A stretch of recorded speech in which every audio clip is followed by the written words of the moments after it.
आप क्या हुआ? मुझे देखकर खुशी नहीं हो रही थी? एक यार, गलती तो मेरी है।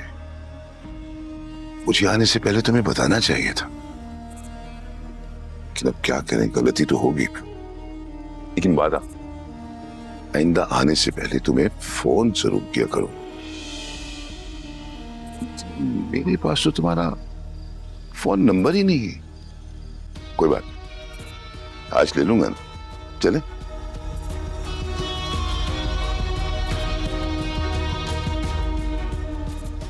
घर तो काफी खूब सजाया, ज़ौक शौक नजर आ रहा है। ऐसे मैं भी नफासत पसंद हूं।